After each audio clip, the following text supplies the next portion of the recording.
لو انت داخل على الفيديو ده دلوقتي بقى خليني اقول لك ان انت عندك انخفاض في المشاهدات، وخليني اقول لك برضو حاجه تانية ان 98 ان ما كانش 100% من صناع المحتوى على اليوتيوب بيعاني من انخفاض المشاهدات من اول شهر رمضان لغايه الوقت اللي احنا بنتكلم مع بعضنا فيه دلوقتي ده. ومش من انخفاض المشاهدات بس، لا ده كمان بيعاني من انخفاض في مرات الظهور، يعني في انخفاض مرات ظهور وفي انخفاض كمان مشاهدات. والمشكله الاكبر ان كل واحد من منشئين المحتوى اللي بيعانوا من انخفاض المشاهدات بيفتكروا ان المشكله عندهم، بيفتكروا ان المشكله خاصه بقناتهم، بيفتكروا ان المشكله في قناتهم هم او القناه بتاعتهم فيها المشكله اللي هي اصلا مسببه لهم انخفاض المشاهدات دي. ولكن خليني اقول لك هنا ان الموضوع مش كده اطلاقا. انا النهارده جاي اتكلم معاك عن الاسباب اللي بتخلي في انخفاض في المشاهدات من اول رمضان، وهتكلم برضو معاك عن الحلول اللي انت تقدر انك تستغلها. مش هقول لك عشان تعلي بيها مشاهداتك، ولكن هقول لك عشان انت تبقى في السيف زون، بمعنى اصح بمعنى ان انت تنزل الفيديو على الاقل يكون الفيديو شغال لغايه لما الوضع الايام الجايه يبدا ان هو يتعدل. خلينا بس كده معترفين وخلينا متفقين على حاجه، ان في رمضان عموما الناس بتبقى مشغوله شويه في العباده، وبتبقى كمان مشغوله مع التجمعات العائليه. وخلينا اقول لك ان الموضوع ده تحديدا بيأثر بشكل كبير جدا على المشاهدات في يوتيوب، وبيأثر كمان على مرات الظهور. مش بيأثر على المشاهدات بس، لان الناس بتبقى بتقضي وقت اطول في الصلاه، بتبقى بتقضي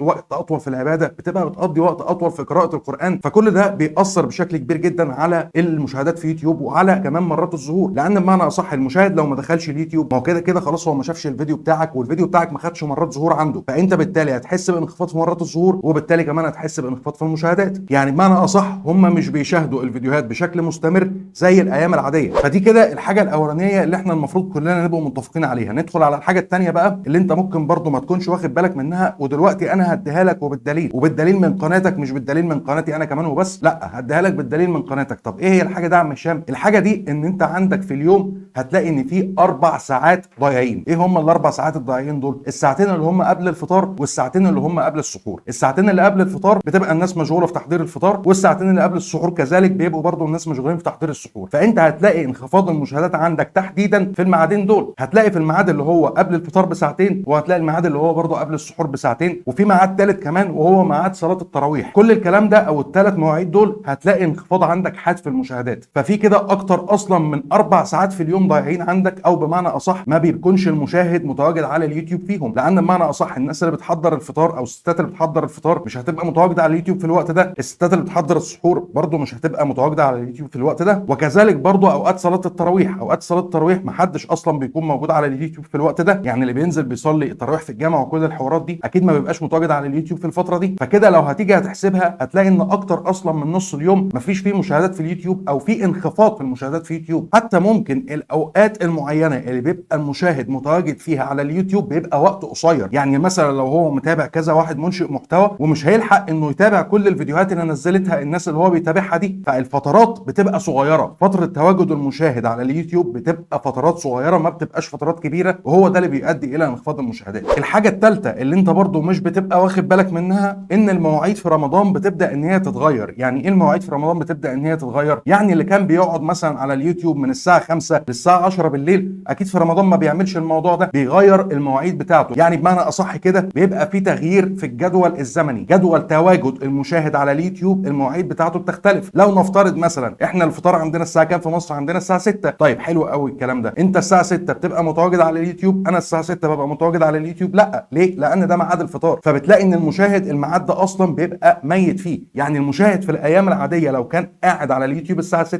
فاكيد الفتره دي او فتره شهر رمضان مش هيبقى قاعد على اليوتيوب الساعه 6 او بيشاهد الفيديوهات في اليوتيوب الساعه 6، لان ده بيبقى ميعاد الفطار. ففي تغييرات في الجداول الزمنيه، والتغييرات في الجداول الزمنيه دي انت لازم تبقى عارفها، ولازم تبقى حافظها بشكل كويس جدا، ولازم تبقى عارف ايه الميعاد اللي انت تنشر فيه الفيديو. لان انت لو نزلت الفيديو في نفس المواعيد اللي انت كنت بتنزلها قبل كده، فممكن الفيديو بتاعك ما يجيبش مشاهدات. والموضوع ده انا حلته لك في فيديو هسيبه لك دلوقتي في البطاقات، وهسيبه لك في شاشه النهايه، تقدر تتعرف على المواعيد اللي انت المفروض تنشر فيها الفيديوهات بتاعتك ايا كان ايه هو المحتوى بتاعك. اتكلمنا عن محتويات كتيره جدا، واتكلمنا عن المواعيد اللي المفروض تنشروا فيها الفيديوهات بتاعتكم. تقدر ان انت تروح تتفرج عليه، هتستفاد منه بشكل كويس قوي. فموضوع تغيير الجدول الزمني ده انت لازم تبقى فاهمه، لان المشاهد ذات نفسه سواء انا او انت او منشئين حتى المحتوى في مواعيد كتيره جدا مش بيبقوا متواجدين فيها على منصه اليوتيوب زي الايام العاديه. طيب هل الموضوع ده هيفضل كده؟ يعني هيفضل في انخفاض في المشاهدات في اليوتيوب بالمنظر ده؟ وخليني اقول لك لا، اكيد طبعا مش طول الشهر هيبقى الموضوع ماشي بالمنظر ده، ولكن الموضوع بيبدا ان هو يتظبط شويه بعد مرور 10 ايام من شهر رمضان. بتبدا بمعنى بمعنى اصح ان حياه الناس تبدا تتاقلم شويه وبيبداوا ان هم يتجهوا او يرجعوا لليوتيوب مره ثانيه، فالموضوع مش هيفضل طول شهر رمضان. طيب السؤال الاهم هنا في الفتره دي، ازاي انا اتعامل مع انخفاض المشاهدات؟ يعني انا دلوقتي واحد عندي قناه على اليوتيوب، انا ازاي اتعامل مع انخفاض المشاهدات ده؟ الحاجه الاولانيه اللي انا انصحك بيها، حاول ان انت تستخدم الفيديوهات القصيره، ولكن انت لازم تستخدمها بالشكل المظبوط ولازم تستخدمها بالشكل الصحيح عشان تقدر انك تجيب مشاهدات على الفيديوهات القصيره، وكمان تستغلها في ان انت تجيب مشاهدات على الفيديوهات الكبيره. ولكن الفيديوهات القصيره لازم كمان في الفتره اللي انت تستغلها فيها لازم انك تنشرها في الوقت المناسب. يعني حتى في رمضان وانت بتستغل الفيديوهات القصيره لازم ان انت تنشرها في الوقت المناسب، اللي هي الفتره اللي هي بتكون قبل الفطار مثلا ب3 ساعات، يعني مثلا من الساعه 3 للساعه 5، لان في كتير جدا من الناس بيبقى خلاص اللي هو خلص صلاه الظهر، خلص صلاه العصر، قرأ القران بتاعه، وخلاص بيبقى قاعد بقى شويه على اليوتيوب في الفتره دي كده، بيبدا ان هو يسلي وقته في شويه فيديوهات، وتحديدا الفيديوهات القصيره اللي هو بيبقى قاعد كده بيعمل يا دوبك سكرول على الفيديوهات القصيره. لو انت بدا ان هو يشوفك اول مره او بدا ان هو انت تظهر له اول مره وحب المحتوى بتاعك وحب اللي انت بتقدمه، كده كده هيتابعك. فالفيديوهات القصيره انت لازم تهتم بالميعاد بتاعها بشكل كويس جدا، بان انت تزود بيها التفاعل على قناتك في الفتره دي.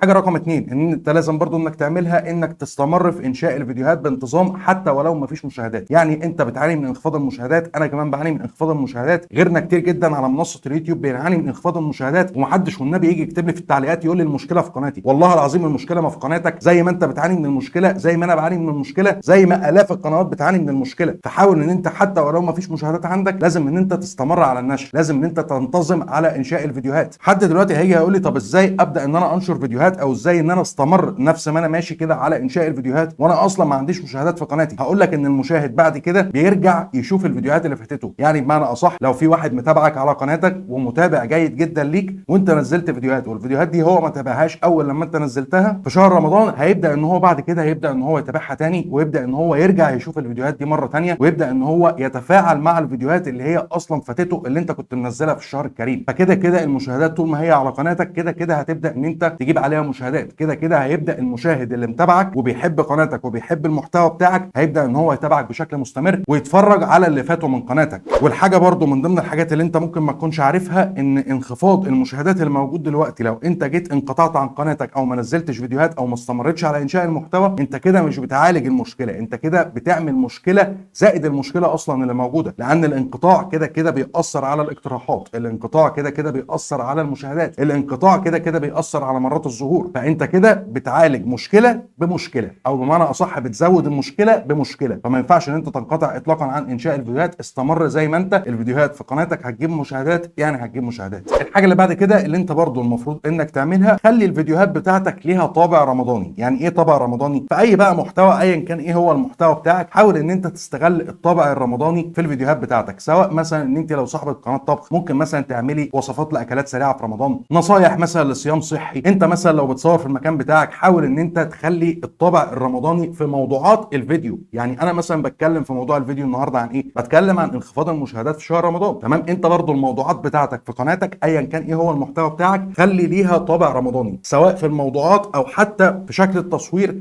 او حتى في النصايح اللي انت بتديها، او لو انت صاحب قناه طبخ حتى في الوصفات اللي انت بتعمليها. كل ده بيفرق بشكل كبير جدا مع المشاهد، فما تحاولش ان انت تجهل اي حاجه من الحاجات دي. وهسيب لك دلوقتي فيديوهين في شاشه النهايه تقدر ان انت ترجع لهم. الفيديو الاولاني اللي هو بتاع ميعاد النشر، الفيديو الثاني اللي هو ازاي انك تستغل الفيديوهات القصيره بحيث ان انت تجيب عليها مشاهدات، وكمان تجيب على الفيديوهات الكبيره مشاهدات من خلال الفيديوهات القصيره. وتاكد بنسبه مليون في الميه المشكله زي ما انت بتعاني منها، زي ما انا بعاني منها، زي ما اي صانع محتوى موجود دلوقتي على منصه اليوتيوب 98% ما كانش 100% بيعاني من انخفاض المشاهدات خلال الفتره دي. ولكن الايام اللي جايه هنلاقي الموضوع بيفرق بشكل كبير جدا، والامور بتبدا ان هي ترجع لوضعها الطبيعي تاني. لو عندك اي استفسار او عندك اي سؤال انزل اكتب تحت في الكومنتات وهتلاقيني برد عليك. لايك وشير وسبسكرايبك واشوفك الفيديو الجاي. سلام.